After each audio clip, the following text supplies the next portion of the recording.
Blog Talk Radio.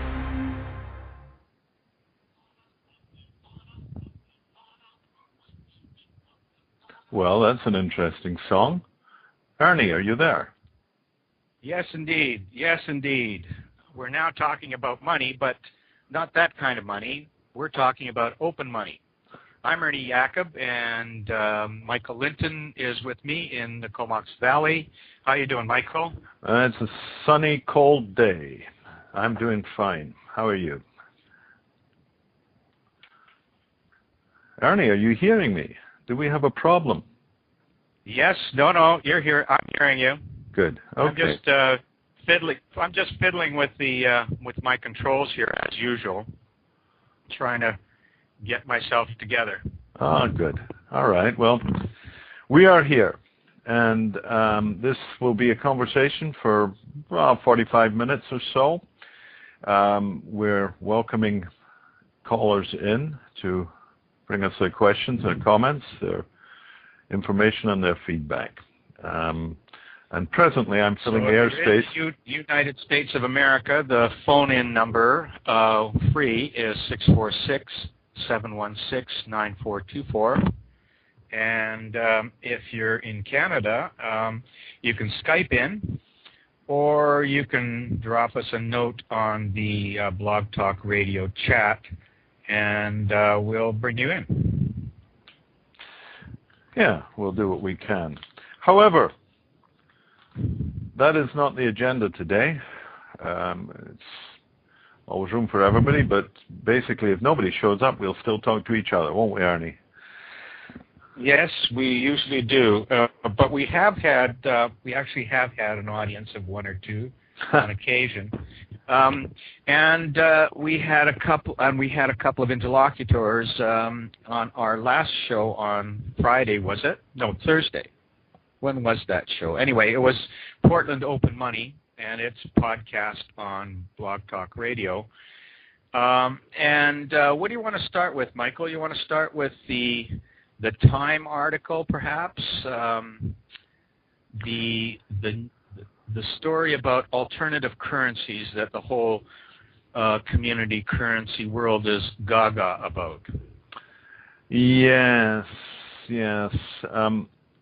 I sense disdain in that tone. Well, the very term alternative currencies, that puts you where you are right away.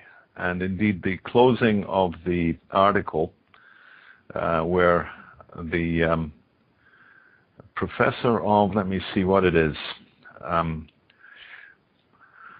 Andrew K. Rhodes, a professor of international trade. Now, why would they talk to a professor of international trade at UC Berkeley's Haas School of Business to see what this is all about? Because he absolutely knows nothing about it. Nothing. So I guess this is the usual what's so-called journalistic objectivism or something like that. When somebody says the world's round, you've got to find a flat earth expert to argue with it so that you can claim that you're being objective and have consulted both sides of the question. What a silly idea. Well, but let's get back to your objection to alternative.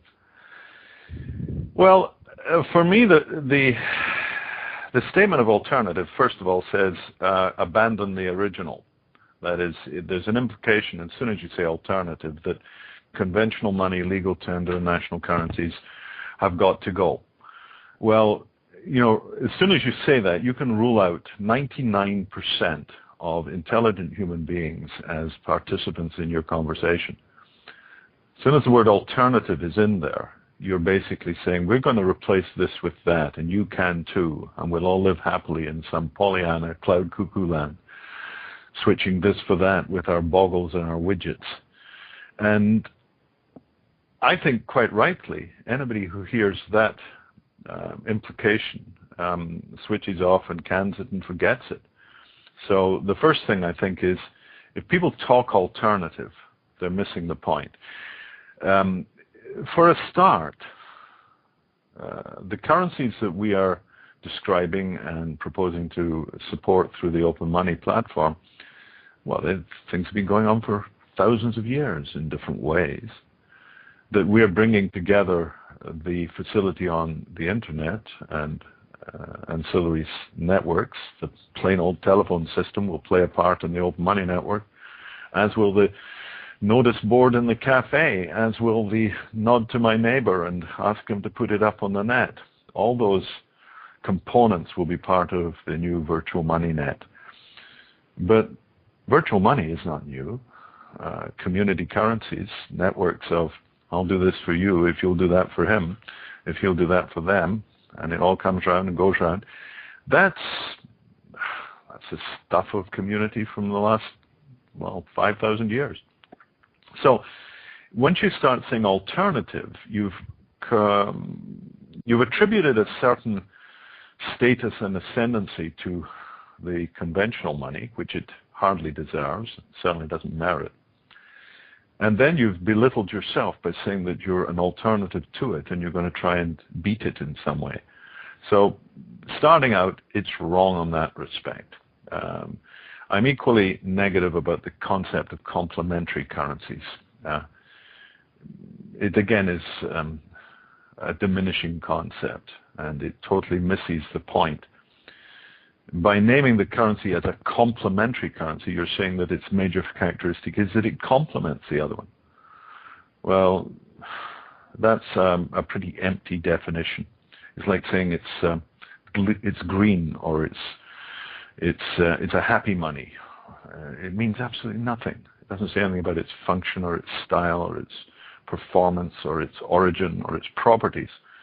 So we've always been hot for the term community currency because that says what it is. What it is what it says. Read the label. So I'm always suspicious of people who don't get that distinction. And regrettably, far too many people in this field are either deeply or subtly confused about what's going on. Well, the article talked about alternative currencies in single instances, as it were. It's an alternative to. Community currencies means we're talking about multiple currencies, many different currencies. And interestingly, the article did not talk at all about community currencies in the plural or open money. It talks about current developments with Berkshires and Ithaca Hours and old let systems. I mean, there was some talk in the Time article about let systems, and in fact, you got a nod or two in that article for being the designer-developer of let systems, but nothing about open money. No, I think it's a question of, if you read the first few paragraphs of this, one of the early paragraph begins, alternative brackets or, quote, complementary, unquote, close bracket, currencies, range from quaint to robust, simple to high-tech. A bit later down, advocates of alternative currencies. Again, we're back in that little box. And indeed, the examples they give of the quaint and robust, I haven't seen the robust ones around yet in their frame, but anyway, they call them robust. They also call some things high-tech, which are anything but. Nonetheless, you see the scale of the bucket they're putting this in. It's a bit like another board game, a Trivial Pursuit of some sort. Oh, we have these alternative currencies. They're happy little things for the hippies and the New Age advocates to get involved in. Funny names, rabbits, lettuce patches, so on and so forth. Really very sad. And it's hardly surprising that people in the mainstream look at this and immediately dismiss it. So that's a problem I have with this sort of information. Now, I think the key one we should point out just it occurs to me that there may be people who have jumped in here who don't know what we're talking about. What we're talking about is a Time magazine article on alternative currencies. What's the date on it, Michael? Have you got it there? I think it's Sunday this week, the 10th or something. I think it's, let me have a look. I think it was on the top of it. Sunday the 14th is the date. Okay. Now, whether it's in the current edition, I don't know. I haven't spent money on the paper to find out. But no, of course not. The main graphic is a display of the Berkshires, which is the paper chase that the Schumacher Society have introduced in Great Barrington area to demonstrate the viability of their so-called alternative complementary currencies. And I have a distinct problem with the continuing propagation of these paper-thin models. The Berkshire, the Toronto dollar, the Salt Spring dollar, all the transition town monies in the UK that are suddenly popping up all over the place to great glee and excitement. Functionally, when you come down to it, they do absolutely nothing apart from raise a certain amount of consciousness. Now, the problem with the consciousness it raises is either the people who become attracted to it are attracted to what they think it is, in which case they're misleading themselves, or the people who are attracted to it know full well that these currencies do virtually nothing apart from paper the walls and get people interested in some way, but they have no economic function. They merely substitute one color of dollar bill for another color of dollar bill in the localized swirl around. You see, when a few $1 million pours in and out of your economy every day, in any small town or even a village, you see large numbers of dollars moving around. But when that money moves in, most of it moves out at the first transaction. You know, I'm paid my paycheck, whoever I work for in my local town. I go to the supermarket, the gas station, I pay my mortgage, I do this, that, and the other. And of the, say, $1,000 that I've spent in that few days, probably about 70–80% of it is straight out of town at the instant of the transaction. Only about 20% recirculates through local value added, salaries, wages, profits, rents, purchasing, local taxis, this sort of thing. Most of it goes straight out of town, to the gas company for the oil, to the banks for my mortgage usually. It's not kept locally, boys, don't think of that. Anything that I buy that is not produced locally, and that's most things that are in our shopping basket, require hard cash leaving, so most of it's gone. You can do the math yourself, but I think you'll come out to the effect that about 70 cents of the average consumer dollar in the average small town is gone out of town on the instance of buying. Now, the 30% that returns is sort of like the debris on the top of the eddy at the side of the river. The river flows on and round, but there's a little bit of it is just eddying round and round in the side. That's where the Berkshires are. The Berkshires have just become an evident part of what was perhaps not evident before, that some money swirls around and stays here. But all that the Berkshires are doing are substituting for the hard cash that they've pulled out to create the Berkshires, because a Berkshire, if you don't know, is basically a substitute for conventional money. It's a shopping coupon. You know, it's like a gift card. You go to the bank, you lay down $100, they give you 100 Berks. And you go to the stores, you spend them. The stores can come back to the bank and take the Berks in and take out 95 cents. The theory is that that will be sufficient to dissuade them from doing so, which it probably is, and that the money they will spend again. Well, where will they spend it again? They'll spend it exactly where they were going to spend the hard cash anyway. No functional change. Probably not a single item of economic change happens because of this. But that's at least my theory on it. Now, my problem is that the amount of time and energy that's gone into things like the Berkshires, and it's difficult to find out because nobody's willing to talk about how much it costs them to run this facade. It's very misleading. And what concerns me is that it tends to mislead the people who are propagating it as much as anything else. Certainly the second generations. It's the same as the Ithaca Hour process that was a good idea in Ithaca when it began, largely because the man who began it, Paul Glover, such a powerful, charismatic, committed, effective advocate. And without his work, the rather empty concept of the Ithaca Hour, and frankly, it's nothing but a piece of paper script.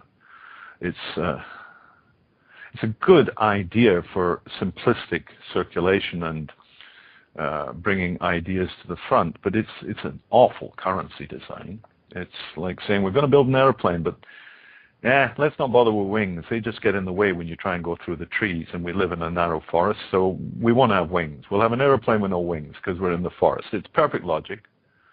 And of course people will say, okay, and then they become acceptant of this is what an airplane does. It runs around in the forest going between the trees. Well, that's what Ithaca Hours did, and it led to 2 decades of wasted time and energy around North America. It also contributed greatly to the confusion that people were living with around LED systems. That's the way these things work. Well, we're back into another cycle of it. The whole concept of Berkshires, indeed the Regio, the big things in Europe, that regional currencies. Same game. It's like change the color of the paper and think that you've changed something. Well, you haven't. And insofar as you've changed people's consciousness, I think you've changed it in a detrimental way.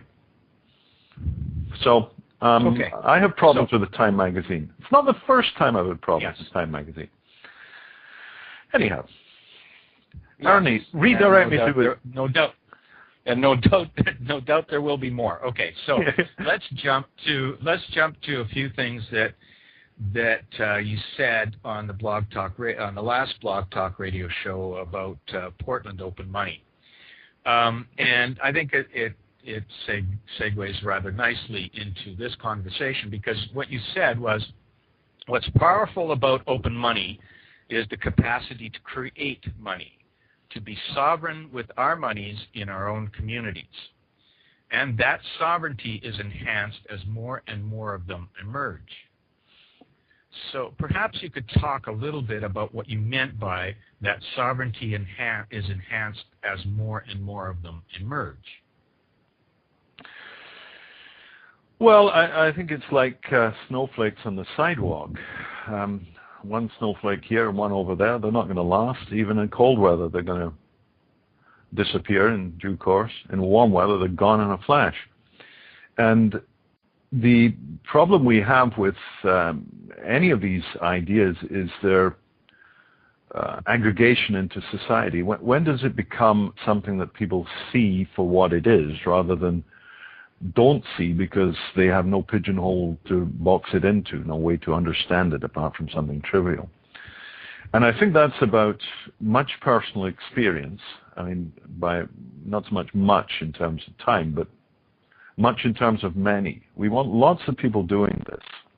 We want lots of people experiencing the subtlety of the process and the flexibility of it.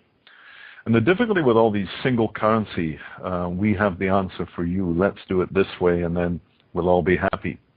The idea that it must be a time bank or flat hours type system so that we're all equal, or the idea that it must be like a let system so that the businesses can participate and it's all transparent to the normal tax accounting systems and so on.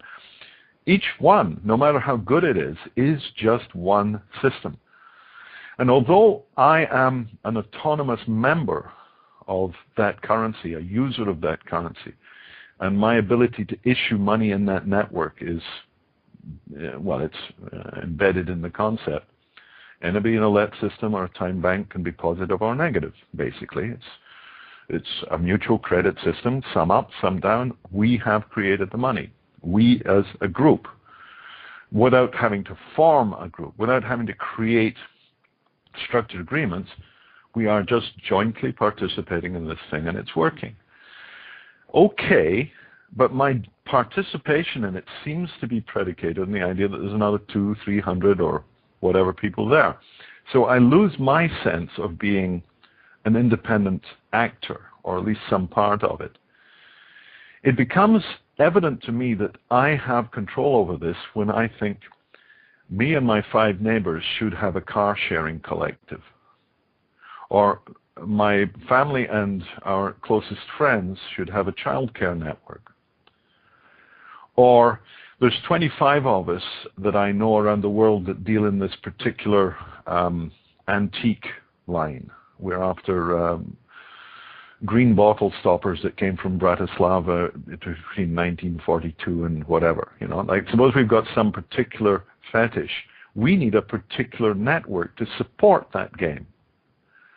Now, what open money makes available is what Google Groups and Yahoo made available in the email world.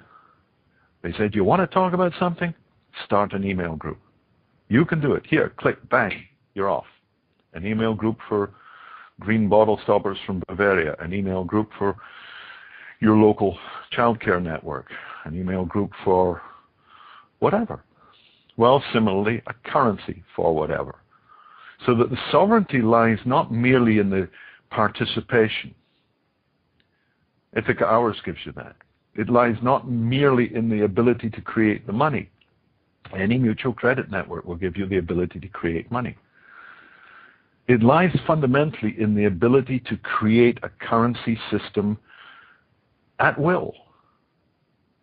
Now, that doesn't mean it's going to be a good currency system. And in fact, I am willing to bet that the vast majority of people's yippee, let's start a money system will prove that not all money systems are well designed, that some of them are ill planned, they aren't properly targeted at any user group, their agreements about how they operate, whether there are limits, whether it's measured in miles or ergs or hours or dollars or pig belly futures.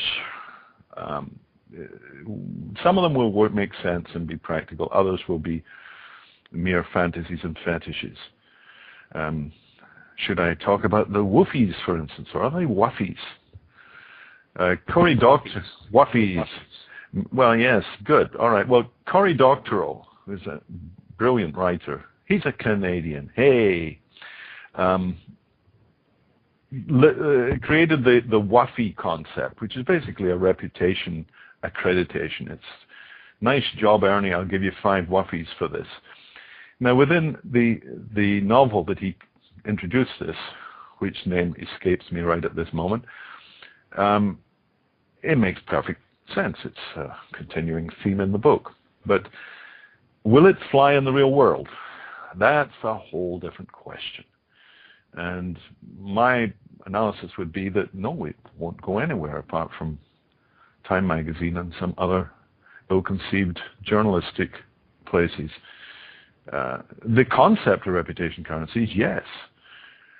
But reputation currencies will be effective mainly inside the communities and will need to be most effective. They will need to be specific to those communities and sort of recursive, reflexive, interactive in a way that a global WUFI is not going to make it.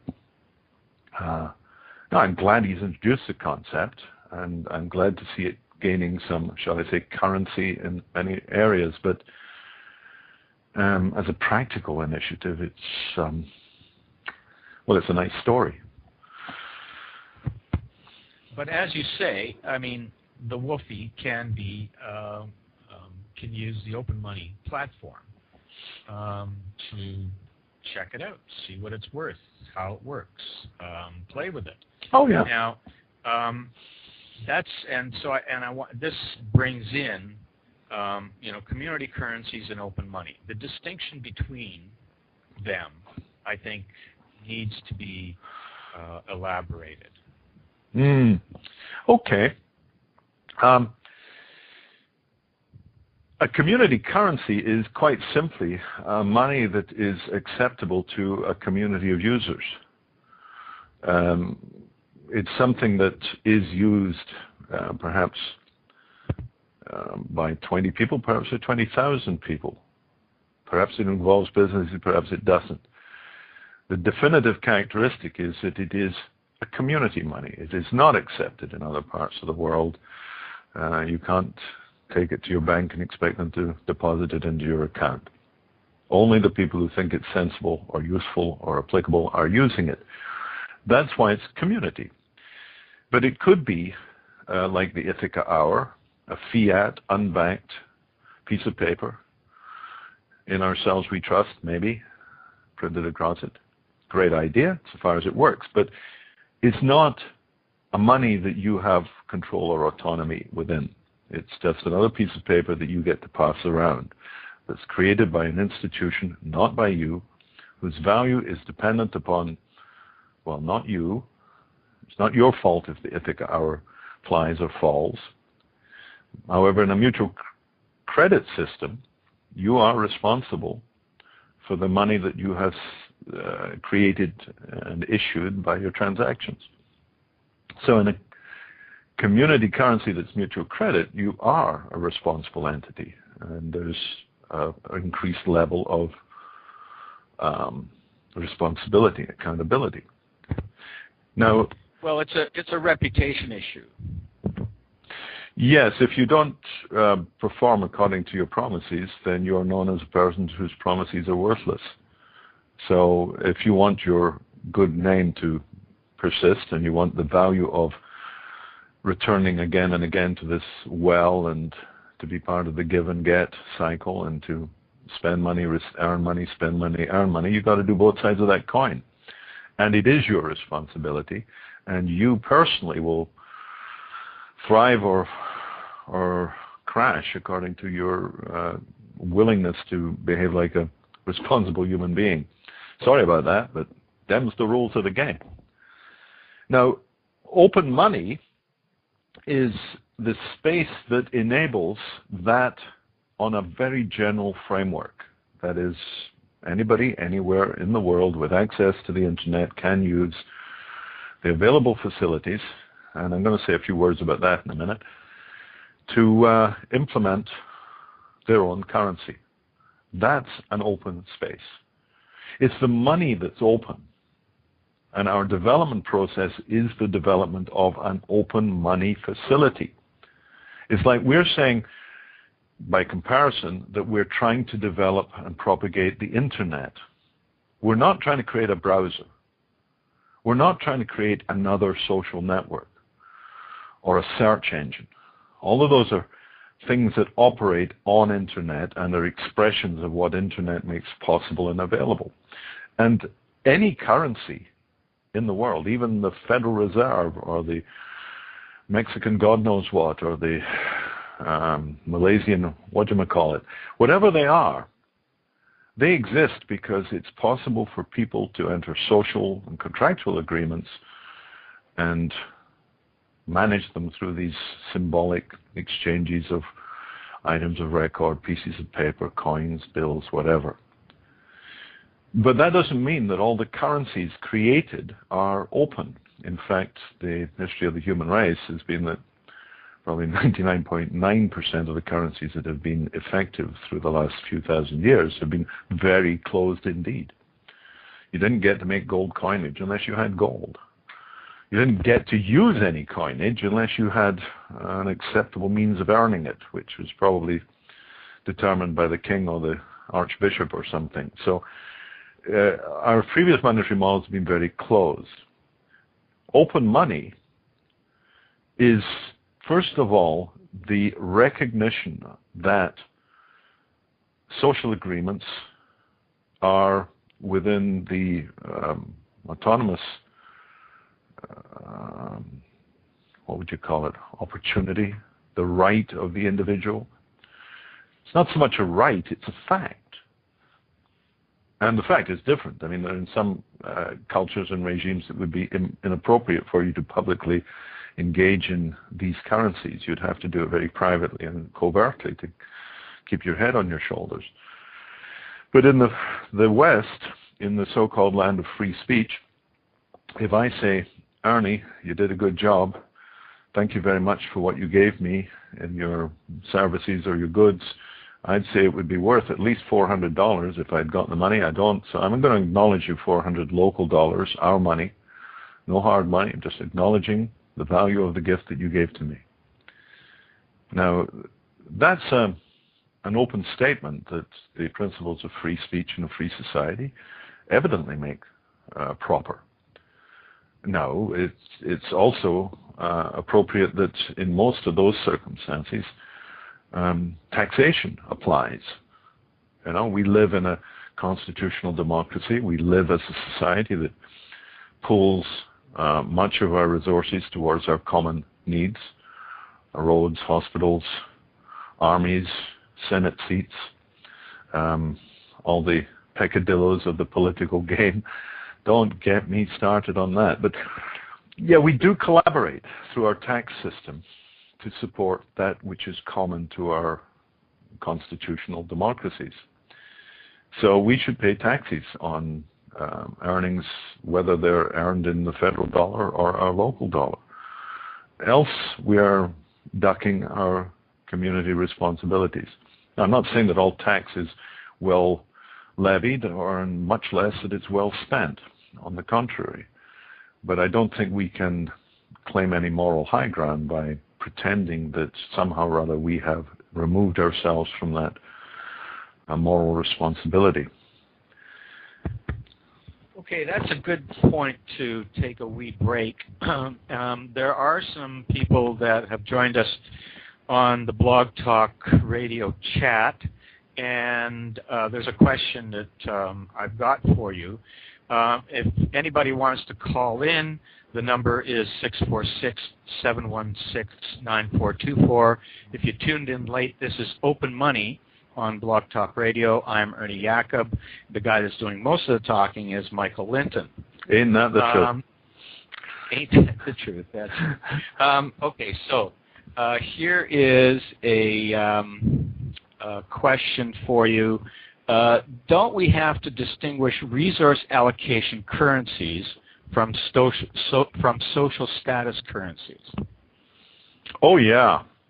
Yeah, we have to recognize here you've got a whole spectrum of power and relevance associated with these currencies. I mean, some of them are going to buy you beer at the supermarket. That's not on your reputation. Your reputation points won't buy you beer at the supermarket. If you want to do that, then you've got a resource allocation currency to consider. A mainstream, here it is, perhaps on a smart card, perhaps in a paper form, perhaps on your phone wallet. But however you do it, the practical purpose of such a money is to support the mainstream economy. People buying and selling, working, getting paid, getting bonuses, getting wages, spending them on other purchases, usually in part. At the grocery store, we'd expect our resource allocation local currency to carry maybe 20% of the bill. The other 80% better be cash, plus any sales taxes. Those would better be cash.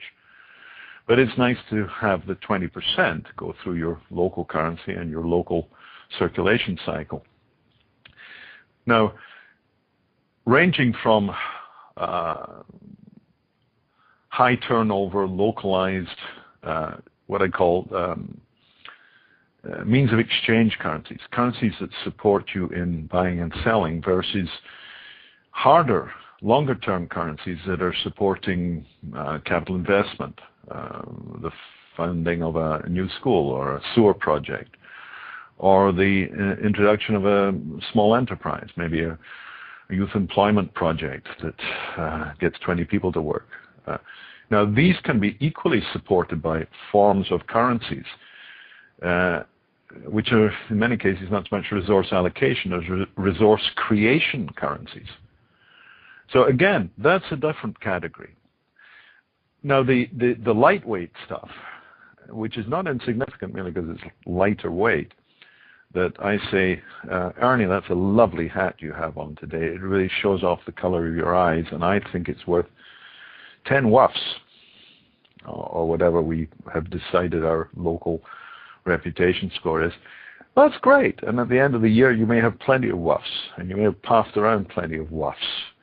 And those wuffs being passed around and allocated to each other are a form of social glue, augmentation, acknowledgement. They're real. They're very important. But they ain't going to buy you beer at the supermarket. Sorry about that. So yeah, distinctions, very important. And again, that's something that gets lost in all this little single currency alternative model, where you roll into town and say, our alternative currency is the whatever. And it's meant to be then one thing to meet so many competing functions. And the main one that people will measure it with is it as good as the hard dollar? And for most people, the answer is, oh, no, it doesn't compare. I can do anything with a hard dollar. This one only does that. And I've got to be nice to people, too. Whereas a hard dollar, I can treat everybody like crap. It doesn't matter. Well, carry those distinctions through to the multiple applications of what I'd say a full spectrum open money platform, and you're looking at a very different world with many different dimensions. And it's good to know the differences. And well, this is another good lead into something you said last week. Extend that through the whole panoply of human behavior, the whole spectrum of societal groups, the collage of neo-tribalism. The collage of neo-tribalism. Yes, I thought that was rather good. Yeah, you know, the word tribe has a very mixed sort of history. I mean, historically, a tribe was a unitary thing, and you were a member of this tribe or a member of that tribe. You couldn't be a member of too many tribes.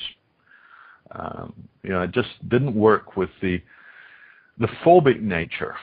We hang together and we try and screw everybody else world of tribalism. You know, it's identification with the group, subordination to the group in so many ways. So the word tribe has a certain archaic isolation associated with it. Now, with the new world of interconnectedness and the flexibility, the variety of lives that we lead, few of us are as locally restricted as we used to be before the advent of transportation, job opportunities in other parts of the world, easy travel. Quite often people lived in one place for their entire life, never went more than 20 miles away from it. Well, that's no longer the case. We live in large cities with many crossed relationships. I work in this part of town, I live in that part of town. My recreation takes part in that part of town. These are the people I work with. We all wear suits. These are the people I play with. We all wear, well, I won't go into that, but there'll be something different about my social tribe than my commercial tribe. It's appropriate that we have methods of acknowledgement, value transfer, or reputation acknowledgement, or whatever, that match the behavior, the multiple behaviors of the multiple tribes. Obviously, tribes are different from each other and require different characteristics. I wouldn't treat childcare in my neighborhood in the same way that I would treat commercial real estate ventures. The currency models would be different.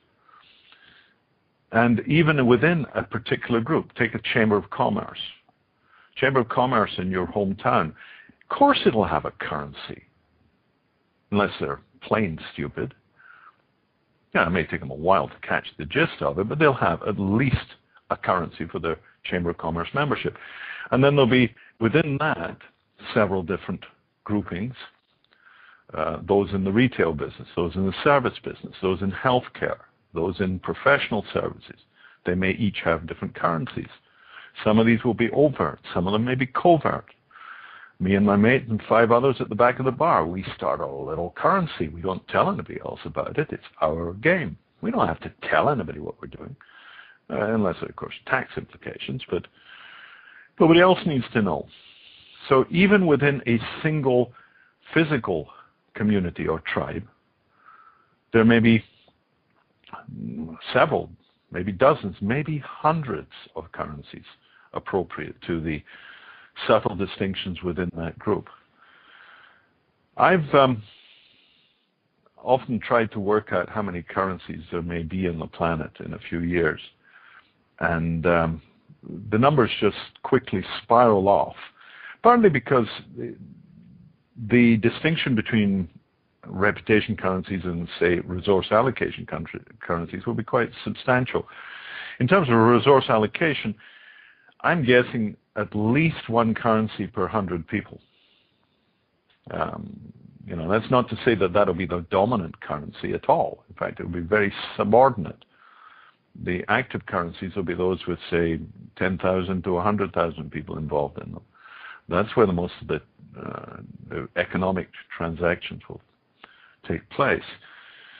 But as I redefine the world that I live in and the collectives of the people I relate to, most of us will come down at some stage to, oh yeah, there's this group of 100. Maybe it's my high school graduation. Maybe it's just the people I know through my my sports club or whatever. So most of us will belong to at least one group, which is only about 100 people. Well, figure that out. That suggests that crude analysis. So there'll be something like, well, there'll be 60 billion currencies, 60 million currencies on the planet in a few years. But I think that that's actually underestimating. I think there'll be an awful lot more. See, one of the things that the open money platform will allow, it's hardly there yet, but it will allow that I can create a subdomain for my own personal activities. Now, that may not be trading currencies, in fact, probably won't be, but my entire household accounts, or maybe my business accounts, or the accounts of some project that I and some others are engaged on, can be tracked through the open money network and facility. How many of those networks will exist?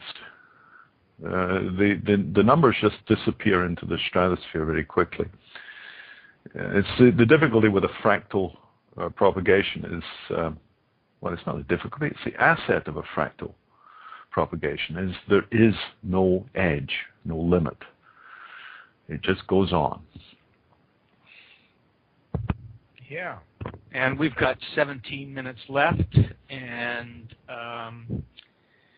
there were a couple of other things I wanted to check in with on, from that show, and it's where you talk about pattern.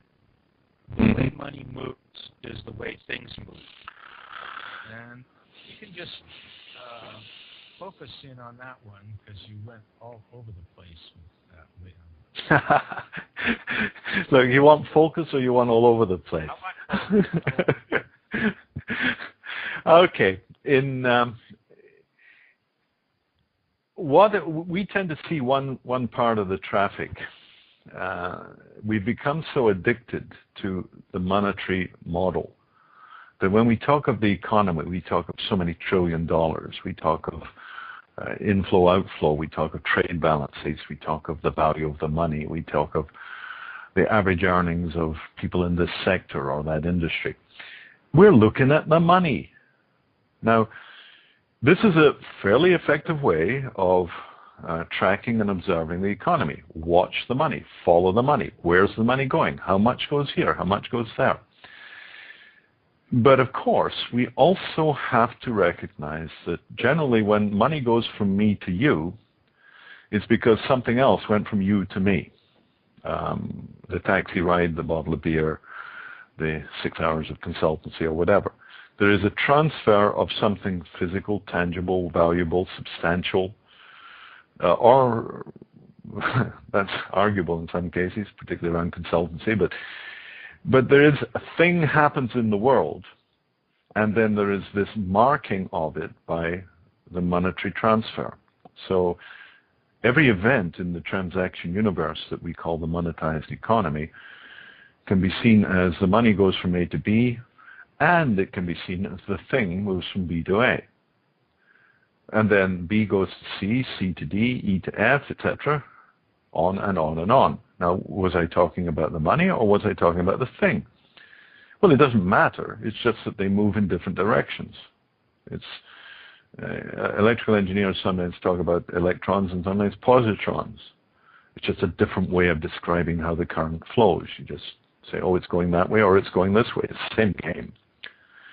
Now with money and reality, no, they're not exchangeable. You can't say one is the other. They're not. One is symbolic going in one direction, the other is real going in the other. For events to happen in the world, there must therefore be a money that can move from A to B and a thing that can move from B to A. A wants what B is offering, the loaf of bread or the haircut.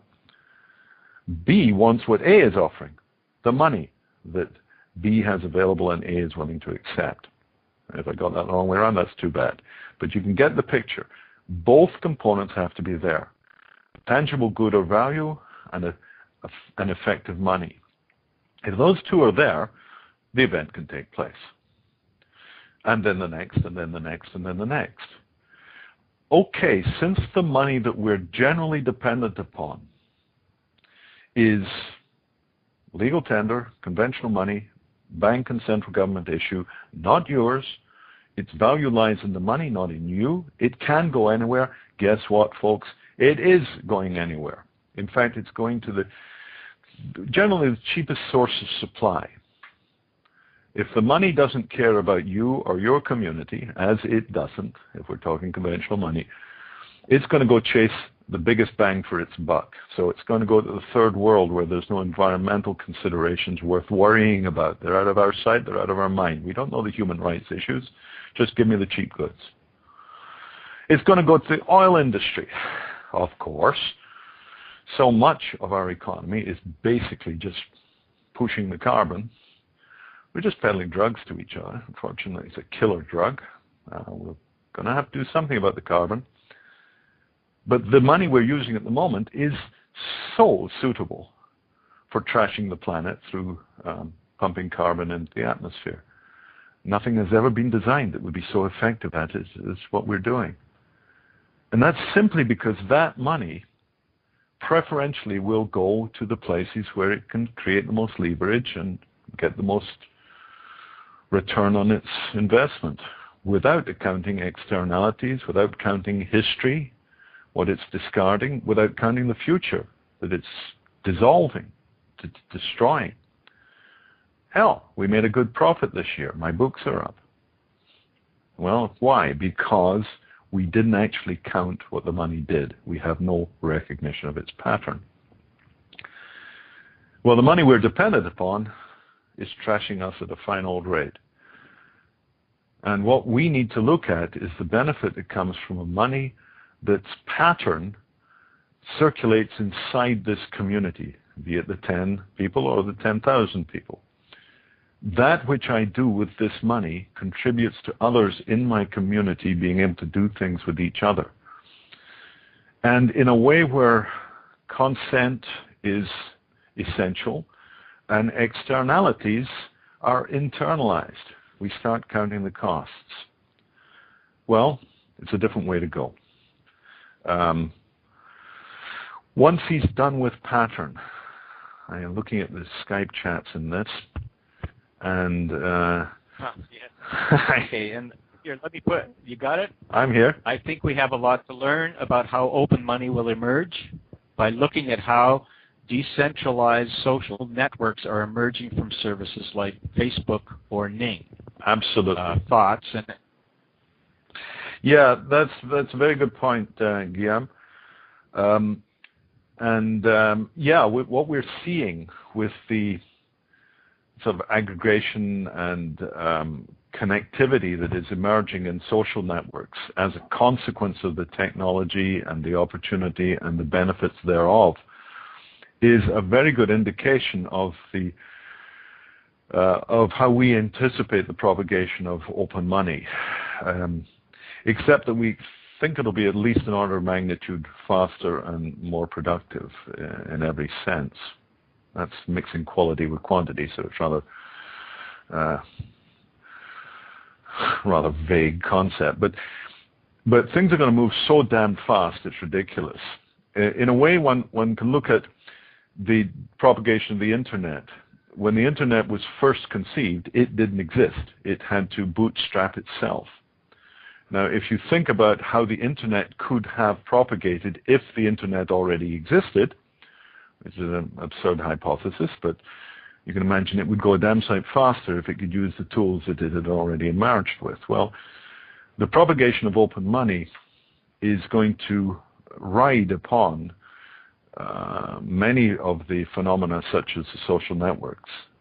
In fact, our bet is that Facebook, Google, who seem to be the two warring contenders in this field at this point for open networks, both of them are going to jump on the open money bandwagon quite quickly. And the one that gets there first is going to be the better positioned. But, you know, I'll bet it comes from the users. I bet it doesn't come from the head office. That's just a prediction, which I'm totally willing to be proved wrong on. However, basically, just glancing down these notes that Guillaume's banging up on the text chat. Right. Go with all of it. Yeah, and thank you, Cosmic Tree, Therese, for your earlier comment about the reason you're liking open money is it encourages us to be consumers and producers. Yeah, it's a give and take. The hard money just basically encourages one side of the game. Our dependency is get the money. Go get a job.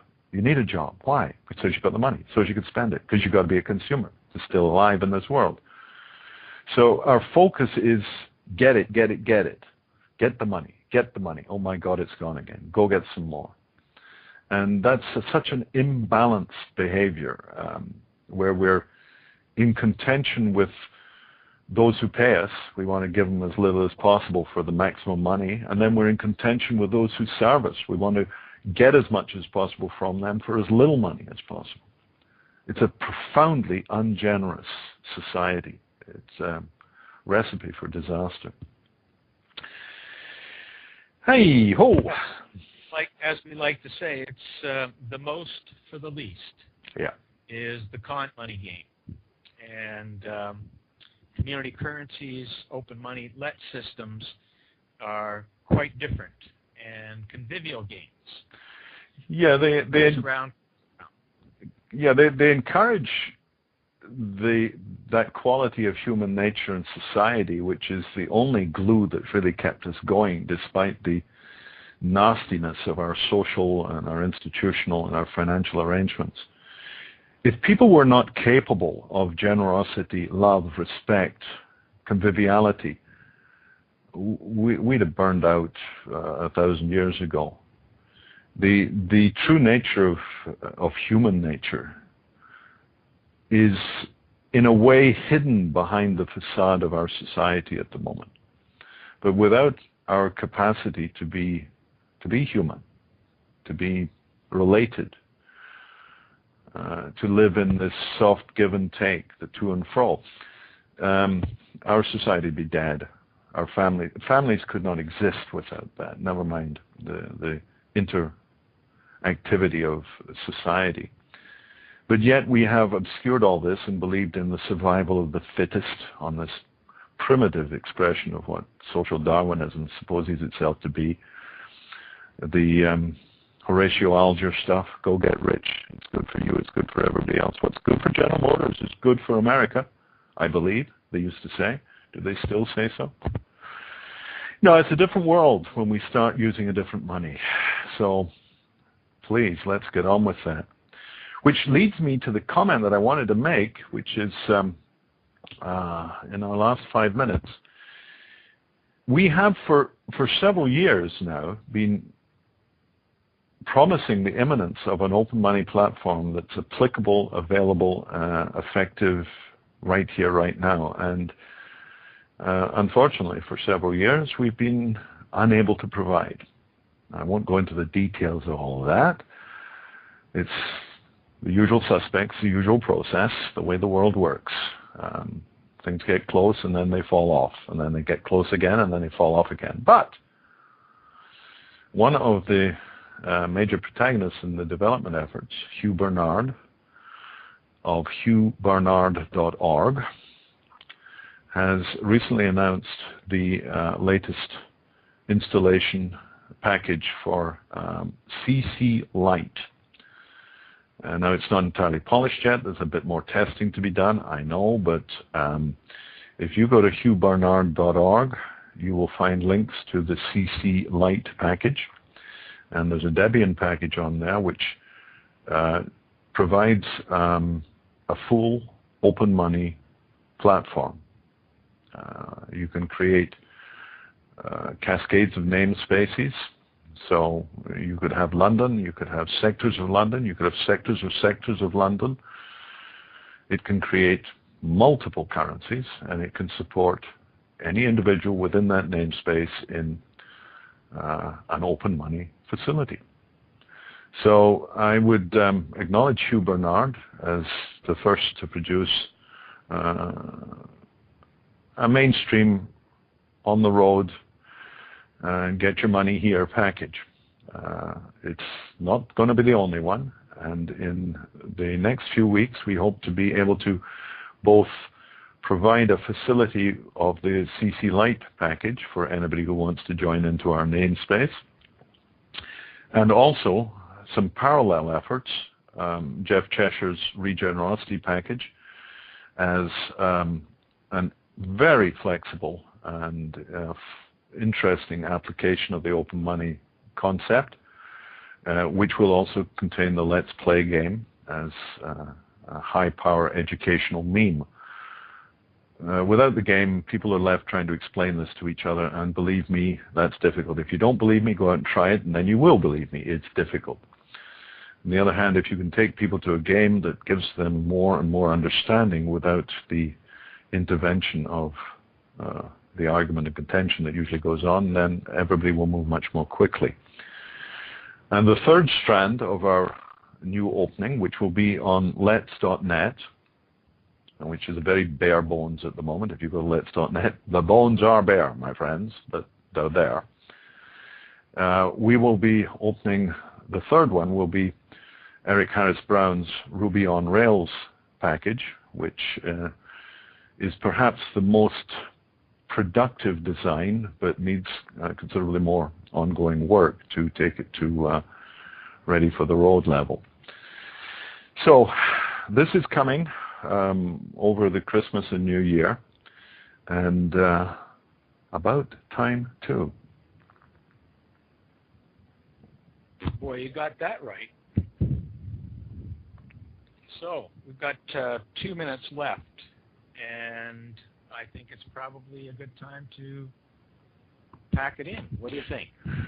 I think one thing I'd add is the value of transcription.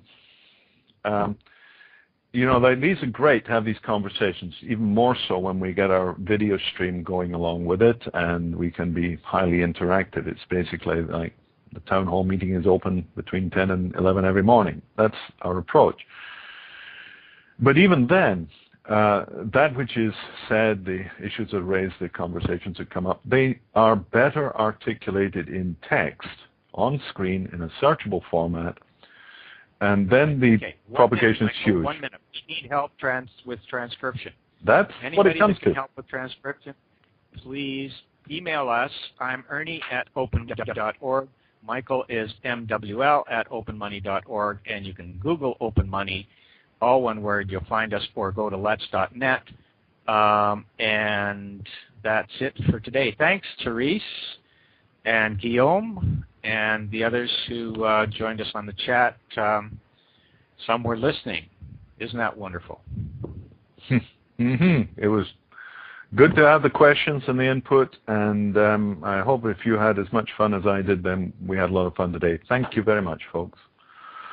Yeah, it was great to have an audience. Thank you, all you guys out there, all you guys and girls and women and men. So we'll be back here again.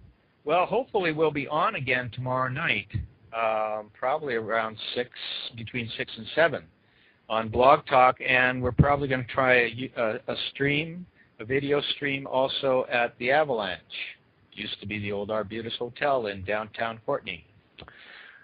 But it may turn out to be just a plain old voice online because we have a couple of technical hurdles to surmount on the way. Shouldn't be impossible, but may not happen. So don't rely on seeing our smiling faces on the screen. You may just get our smiling voices. But Adil will be with us, so we got to get some video. He makes us look good. Good. Anybody who can make us look good is good. Thank you, guys. Anyway, we're not streaming anymore, and I think we're going to say goodbye. Goodbye, all. Hanging up.